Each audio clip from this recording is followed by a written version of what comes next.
Rəşad bəy, siz Rumsfeld proqramının təqaüdçüsü kimi hazırda Birləşmiş Ştatlardasınız. Bu proqrama siz necə daxil oldunuz? Azərbaycandan siz bu proqrama necə qatıldınız? İlk növbədə bu proqramda iştirak etməkdən şərəf hissi duyuram. Yəni Azərbaycandan tək mən seçilmişəm. İlin əvvəlləri sənədlərimi göndərmişdim bura və məqalə şəklində və CV-mi hazırlayıb göndərmişdim.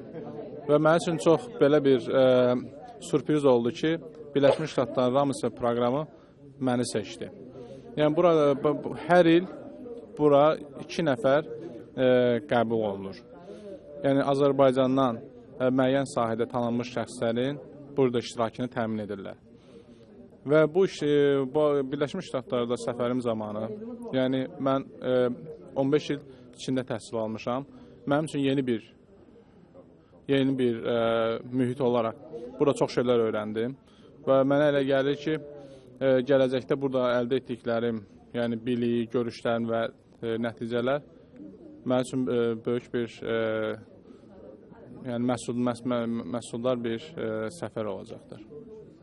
Rəşad bəy, proqram çərçivəsində siz Birləşmiş Ştatların bir neçə şəhərində olmusunuz. Siz Vaşinqton şəhərində olmusunuz, sonra başqa şəhərlərə getmişsiniz, San Diego şəhərində, Reno şəhərində olmusunuz.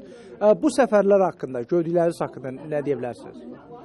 İlk növbədə Birləşmiş Ştatlarda, Vaşinqton şəhərində tanınmış şəxslər, Brzezinski kimi və sair digər tanınmış şəxslərlə görüşdük və onlar regiona dair və hal-hazırda cərəyan edən hadisələr haqqında fikir mübadiləsi apardıq. Yəni bu cür adamlarla görüşüb fikir mübadiləsi aparmaq, Azərbaycan haqqında cərəyan edən hadisələr haqqında onlara məlumat vermək və onların fikirlərini öyrənmək mənim üçün çox böyük bir qazanc oldu. Və Vaşinqtondan da əlavə biz Reno şəhərində olduq, Reno Nevada'da. Reno Nevada oranın yerli hakimiyyəti ilə görüşlər keçirdik. Orada da müəyyən adamlar, aidiyyəti olan qurumlarla görüşlər keçirdik, fikir mübadiləsi apardıq. Orada cərəyan edən hadisələrlə tanış olduq. Və bundan əlavə San Diego'da olduq. San Diego'da orada da görüşlərimiz çox məhsuldar oldu.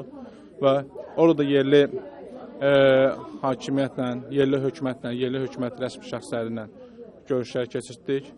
Mənə elə gəlir ki, bütün bu görüşlər zamanı, yəni Amerikada cərəyan hadisələr və cərəyan hadisələrdən də başqa yerli insanların yaşayış tərzi ilə tanış olduq. Bu mənim üçün böyük bir... Mənim növbəti sualım da əslində bu barədə idi. Siz bayaqlar qeyd etdiniz ki, siz Çində yaşamışsınız uzun illər. Bu sizin Amerikada ilk elə bir ki, daha uzun müddətli bir səfərinizdir, qalmağınızdır. Amerika haqqında təəssüratlarınız, yəni buradakı həyat haqqında təkcə proqram yox, Amerika həyatı haqqında təəssüratlarınız necədir? Mənim Amerika haqqında təəssüratlarım çox gözəldir. Düz qeyd etdiniz ki, mən 15 il Çində yaşamışam, bakalavru, magistraturanı, doktoranturanı Çində almışam.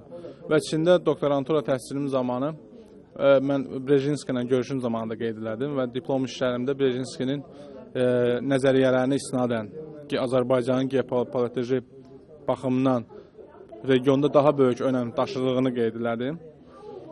Və bu dəfə Amerika mənim üçün yeni bir dünya açdı. Yəni, bir ölkədə uzun müddət yaşayıb, başqa bir ölkəyə gəlib, burada cərəyan hadisələrlə tanış olandan sonra müqayisəli şəkildə neysə öyrənmək, bu mənim üçün və gələcəkdə digər burada proqramda iştirak edən Azərbaycanlar üçün böyük qazanc olacaqdır. Rəşad bəy, siz Rumsfeld proqramından Azərbaycana özünüzlə nə aparırsınız? Bu proqramda keçdiyiniz təcrübə sizə hansı dərsləri verdi ki, deyək ki, Azərbaycanda ondan yararlanmaq mümkündür? Yəni, ilk növbədə mən ştatlara ilk səfərimlə cənab Rumsfeldlə görüşlərimiz oldu.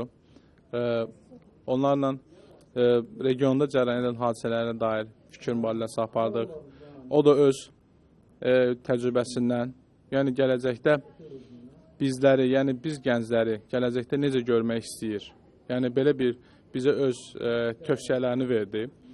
Mənə elə gəlir ki, bununla yanaşı mən Brzezinski ilə də görüşlər zamanı Azərbaycanın regionda önəm daşıdığını, hətta Brzezinski tərəfindən də vurğulandı və biz onunla Çinin Qafqazda, Cənubi Qafqazda cərəyan edən hadisələrdə Çinin mövqeyi və Amerika Birləşmiş Ştatlarının mövqeyi və digər ölkələrin burada mövqeyinə dair fikir mübadiləsi apardıq və onun da fikirləri mənim üçün böyük bir qazanc oldu.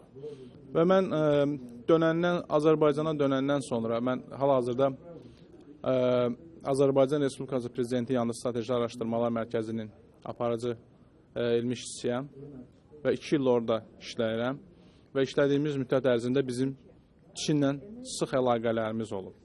Yəni, bir sıra layihələr həyata keçirmişik və burada mən əldə etdiklərim, görüşlərindən əldə etdiyim nəticələri Azərbaycanda görüşəcəyim və Çində görüşəcəyim mütəxəssislərlə fikir mübadiləsi zamanı mənim üçün çox böyük bir qazanc olduğunu mən düşünürəm. Təhqiqatçılar Boston yaxınlığındakı Rivera şəhərində